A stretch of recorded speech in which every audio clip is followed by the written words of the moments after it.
They ask you to simplify this ugly looking multiplication.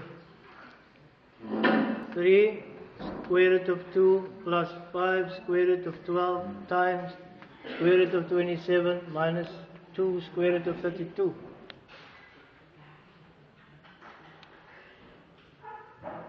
Now, the first thing you look at is, how can I split that 12 into a square root that has a square root, which is easy. And you know, square root of 4 can become 2. So you can split this up. And 4 times what will give you 12? You can split that square root of 12 into square root of 4 times square root of 3. That's a rule. And you can split this one up into square root of 9 times square root of 3. And that one will be able, you can solve that one. This one you can solve into square root of 16 times the square root of 2. Because this one can be split into a square root. All you do now is you rewrite that. You can't simplify that further. It's 3 square root of 2 plus 5 square root of 4 times square root of 3. Which is the same as that. Because now you've split that up into 2 factors. Here you've split that up into 2 factors.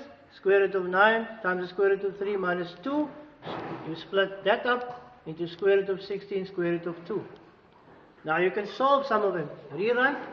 Square root of 3 times square root of 2 plus 5. Square root of 4 is 2. So you just solve that one. This you can't solve. You just leave it. You rewrite it again. This one you can solve. It becomes 3 square root of and square root of 3 minus 2. That one you can solve. You put it down. Immediately it becomes a multiplication. You put a dot there, it multiplies. It's not 5 comma 2, it's 5 times 2. It's 2 times 4 from that square root. And you put the square root down again. Now that's easy. 3 times square root of 2 plus, now multiply that, it's 10. Repeat that. Got that, repeat that, it becomes 8. Becomes easier for you. Now you've got this, that you have to multiply these two brackets. And you do it like you do an x and y multiplication. You say, 3 times 3 will give me 9. You can't multiply that, so you just put it next to each other. My square root of 2 times the square root of 3. You write it next to each other. You see there? You write those two, it's like would have had x and y. 3 times 3 would be 9xy. You know, in a normal kind of multiplication. Then you must multiply this with this one. You've multiplied that already, now you must multiply it with this one.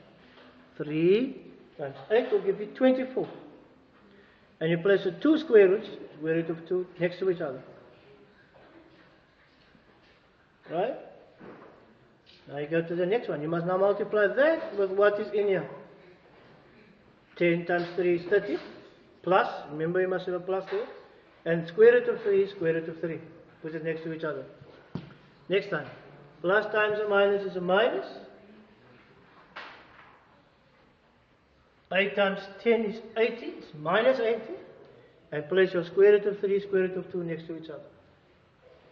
Now you can work back again. If you could split this up into its factors, you can multiply these two to get a new product here. So square root of 2 times the square root of 3 gives you the square root of 6. We're simplifying now again backwards.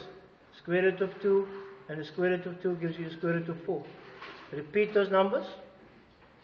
Square root of 3 times square root of 3 is square root of 9. And then square root of 3 times the square root of 2 gives you square root of 6.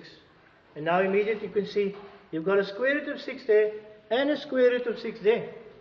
These two you can bring together and simplify.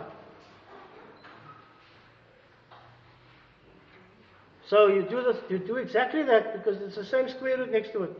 It's like x and x, you can simplify. So then it's 9 minus 80 gives you minus 71. And you just repeat that. So it's minus 71, square root of 6. And now these two here you have to solve. Square root of 4 is 2, so it's 2 times 24. Square root of 9 is 3, 30 times 3. That becomes 90. That becomes 48.